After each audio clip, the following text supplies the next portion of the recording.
NASA says its Voyager 1 probe, the most distant human-made object in the universe, is sending usable information to Earth again after months of spouting gibberish.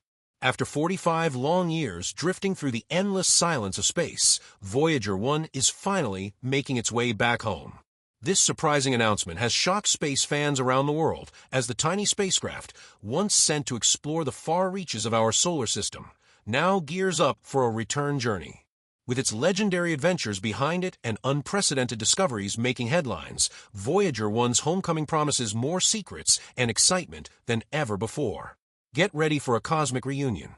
When NASA first proposed sending probes to the outer planets in the 1970s, few imagined that these spacecraft would still be active many decades later.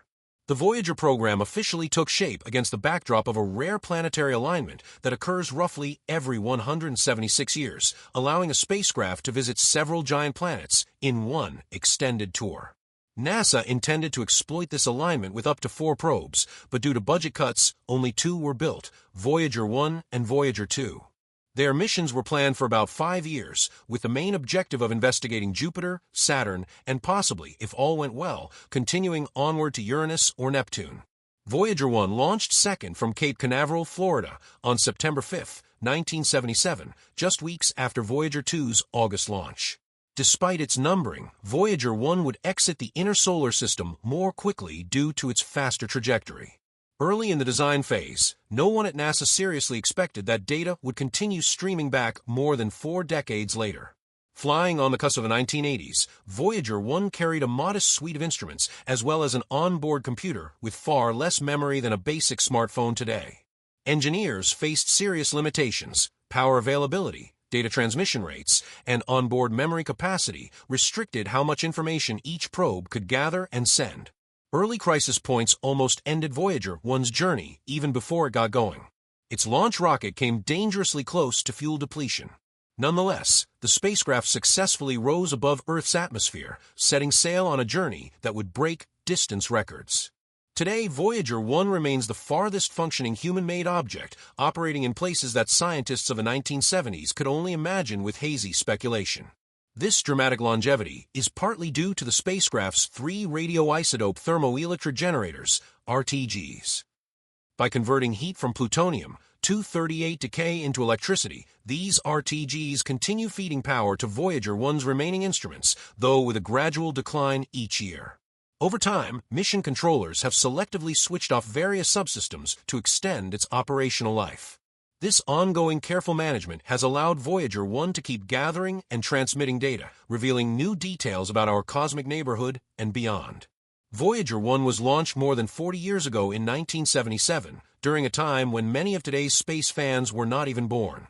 The rocket carrying Voyager 1 nearly ran out of fuel upon liftoff, with only about 3.5 seconds to spare. Fortunately, it reached orbit successfully, then soared on a path that quickly took it beyond the main asteroid belt to its first primary destination, Jupiter. When the spacecraft was still 165 million miles, 266 million kilometers, away from the solar system's largest planet, it sent back its earliest images of that gas giant. These pictures hinted at the majestic storms and swirling clouds that make Jupiter such a compelling world. Upon approaching Jupiter, Voyager 1 discovered much more than scientists had anticipated. It confirmed the presence of a faint ring around Jupiter, which was something of a surprise because Saturn, famous for its rings, was the only planet previously known to have such a structure. Furthermore, Voyager 1 located 2 new moons around Jupiter named Phoebe and Métis, and studied the 4 largest Jovian moons, known as the Galilean satellites, Io, Europa, Ganymede, and Callisto. These moons turned out to be active worlds. Io astonished researchers with its numerous towering volcanoes that spew sulfur compounds, painting its surface in reds, oranges, and yellows. Europa, for its part, displayed a sleek, icy crust with mysterious lines and ridges that strongly suggested a hidden ocean of liquid water beneath.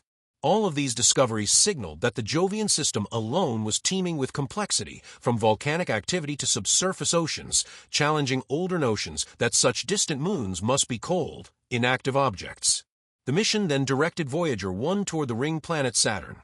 The spacecraft traveled an extremely long distance, taking advantage of Jupiter's gravity to slingshot it on its way. This method of harnessing the gravitational pull of large planets to accelerate spacecraft and set it on a new path saved vast amounts of fuel. By November 1980, Voyager 1 plunged deeper into the Saturnian system, capturing some of the best close-up images ever seen of Saturn's rings, while also encountering its intriguing moons, some discovered in the mission's high-resolution images. When Voyager 1 arrived at Saturn, it sent back breathtaking photos and data. Saturn's ring system was already known to be complicated, but the probe provided far more detail. Rings that looked like continuous bands from Earth-based telescopes were now revealed to be composed of thousands of individual thin structures. Voyager 1's cameras also identified new rings and unusual phenomena within them, such as braided ringlets and unexplained streaks. The spacecraft discovered new moons, notably Prometheus and Pandora, which act like shepherds for the F-ring. These small satellites help confine ring particles within a narrow band, preventing them from scattering far. Voyager 1 also studied massive moons previously known but not well explored, such as Rhea, Dione, Tethys, and Enceladus, each with its own combination of craters, ice, and possible geological activity. Perhaps the most intriguing target was Titan, Saturn's largest moon. Even as early as the 1970s, Titan was suspected to be a mysterious place, possessing a thick atmosphere composed mostly of nitrogen and laced with methane and other hydrocarbons. Images from Voyager 1, however, showed only an orange haze obscuring any distinct surface features. This dense smog prevented the cameras from peering below the clouds, and the spacecraft's remote instruments could only hint at what lay beneath. It would take many years before the European Space Agency's Huygens probe, carried by NASA's Cassini spacecraft, would pierce Titan's atmosphere in 2005. Only then did humanity get a direct view of lakes of liquid methane, river valleys carved through water-ice bedrock, and an active weather cycle built around hydrocarbons. Yet Voyager 1 deserves credit for unveiling Titan's thick atmosphere in close-up detail, setting the stage for future missions.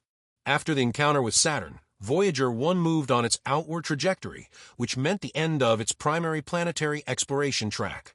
It wouldn't swing by Uranus or Neptune as its twin, Voyager 2, eventually did. Still, Voyager 1 had already broadened scientists' understanding of giant planets, magnetospheres, icy moons, and rings. With its cameras and certain instruments gradually switched off to conserve energy, the spacecraft continued to speed away from the Sun, turning into a sort of interstellar sentinel as it journeyed beyond the solar system's known boundary.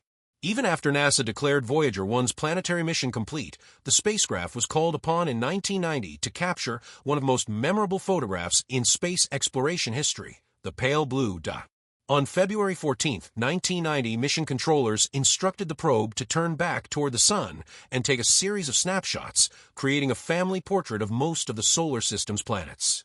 From about 3.7 billion miles, 6 billion kilometers, away, the camera's vantage point rendered Earth as a tiny speck of light suspended in a sunbeam. Although Earth was literally less than a pixel in the image, that single pixel has resonated with people all around the world. The late astronomer Carl Sagan, who persuaded NASA to take the image, famously reflected on how that tiny point underlines the fragility and unity of life on our planet. The most remarkable feature of both Voyager spacecraft is the Golden Record, spearheaded by a team that included Carl Sagan. This 12-inch gold-plated copper phonograph record stores sounds and images meant to portray Earth's diversity and culture. Includes greetings in 55 languages, music from Chuck Berry and Beethoven, the sounds of whales and thunder, and depictions of humanity's scientific knowledge. Even if no advanced life ever encounters the record, it reflects humanity's urge to connect, share, and reach out beyond our home planet, well after we are gone.